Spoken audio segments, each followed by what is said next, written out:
ಮದ್ದೂರು ಗಣೇಶ ಮೆರವಣಿಗೆ ಮೇಲೆ ಕಲ್ಲು ತೂರಾಟ ಪೂರ್ವ ನಿಯೋಜಿತ ಅಂತ ತನಿಖೆ. ಅದಕ್ಕೆ ತನಿಖೆ ಯಾಕ್ರಿ ಬೇಕು? ಯಾವನ್ರಿ ಅವನು ಮತಿಗೇಡಿ ತನಿಖೆ ಬೇಕೇನ್ರಿ? ಅದಕ್ಕೆ ಸಂಗ್ರಹ ಮಾಡಿಟ್ಕೊಂಡು ಕಾಮನ್ ಸೆನ್ಸ್ ಅಲ್ವನ್ರಿ ಪೂರ್ವ ನಿಯೋಜಿತ ಅನ್ನೋದು?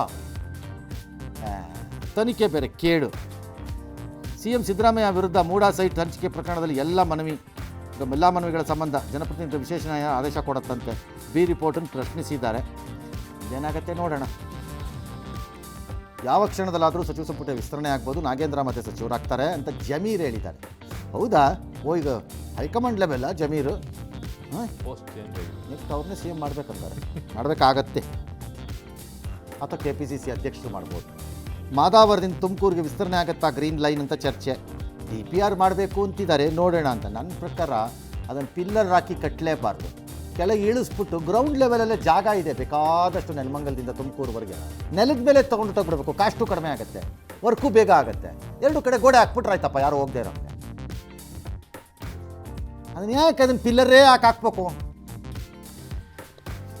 ಎಸ್, ದಾವಣಗೆರೆಯಲ್ಲಿ ಹಿಂದೂ ಜಾಗರಣ ವೇದಿಕೆ ಸತೀಶ್ ಪೂಜಾರಿ ಅನ್ನೋರನ್ನ ಬೀದರ್ ಜಿಲ್ಲೆಯ ಮಂಟಾಳ ಅನ್ನೋಲ್ಲಿಗೆ ಹಾಕಿದಾರಂತೆ. ಏಕೆ? ಅದವ್ರ ತಾಯಿ ಊರ ಅದು ಕೋರ್ಟ್ಗೆ ಹೋಗ್ತಾರೆ, ನೋಡೋಣ ಏನಾಗುತ್ತೆ. ಇನ್ನು ವೀಸಾ ಅವಧಿ ಮುಗಿದ್ರು ಗೋಕರ್ಣ ಗುಹೆಯಲ್ಲಿ ಇದ್ರಲ್ಲ ರಷ್ಯಾ ಮಹಿಳೆ, ಅವ್ರು ವಾಪಸ್ ರಷ್ಯಾಗೆ ಹೋಗಿದ್ದಾರಂತೆ. ಅವ್ರ ಹಸ್ಬೆಂಡ್ ಹೇಳಿದ್ರಂತೆ, ಸರ್ ದಯಮಾಡ್ಬಿಟ್ಟು ನಾವು ಆಕೆನ ಮತ್ತು ಮಕ್ಕಳನ್ನೆಲ್ಲ ಕಳಿಸ್ಕೊಟ್ಬಿಡಿ ರಷ್ಯಾಗೆ ಅಂತ. ಕೋರ್ಟು ಹೇಳಿತ್ತಂತೆ, ಕಳಿಸ್ರಪ್ಪ ಓಲಿ ಅಂತ ಕಡೆಗೆ. ಕಳಿಸಿದ್ದಾರೆ. ಅಮ್ಮ ತಾಯಿ ಮತ್ತೆ ಬರಕ್ಕೆ ಹೋಗಬೇಡ ಅಷ್ಟೇ. ಮತದಾರರ ಪಟ್ಟಿಯ ವಿಶೇಷ ತೀವ್ರ ಪರಿಷ್ಕರಣೆ ಚುನಾವಣಾ ಆಯೋಗದ ಕ್ರಮದ ವಿರುದ್ಧ ಕೇರಳ ವಿಧಾನಸಭೆ ಸರ್ವಾನುಮತದ ನಿರ್ಣಯ ಅಂಗೀಕರಿಸಿದೆಯಂತೆ. ಓಹೋ, ಎಲ್ಲ ಪುಕ್ಕಟ್ಟೆ. ಬೇರೆ ದೇಶದಿಂದ ಕರ್ಕೊಂಬಂದು ಪಿನರಾಯಿ ವಿಜಯನ್ ಮನೆಯಲ್ಲೇ ಇಟ್ಕೊಳ್ಳೋಕ್ಕೆ ಕೇಳಿ, ಯಾವನು ಬೇಡ ಅಂದವನು. ಬೆಂಗಳೂರಿನಲ್ಲಿ ಡ್ರಗ್ಸ್ ವಿರುದ್ಧ CCB ಪೊಲೀಸರು ಸಮರ ಸಾರಿದ್ದಾರೆ. ಯಾವ ಸಮರನೂ ವರ್ಕ್ ಆಗಲ್ರಿ. 5 ಪ್ರತ್ಯೇಕ ಕೇಸಲ್ಲಿ 10 ಕೋಟಿ ಮೌಲ್ಯದ ಸೀಸ್ ಆಗ್ತಾ ಇರಲಿ, ಬರ್ತಾ ಇರಲಿ ಅಷ್ಟೇ. ಹಿಡಿದ ತಕ್ಷಣ ಪ್ರೂವ್ ಮಾಡಿಲ್ಲ, ಟಕಟಕ ಅಂತ ನೇಣಿಗಾಗ್ತಾ ಹೋಗಿ. ಇಂಡಿಯಾ ಒಳಗೆ ಡ್ರಗ್ಸ್ ಎತ್ಕೊಂಡು ಹೋದ್ರೆ ಸಾಕು ನೇಣಿಗಾಗ್ತಾರೆ ಅಂತ ಹಬ್ಬತ್ತೆ. ಬರಲ್ಲ, ಯಾವನು ಬರಲ್ಲ. ಬರ್ಕೊಟ್ಟಿದ್ದೀನಿ.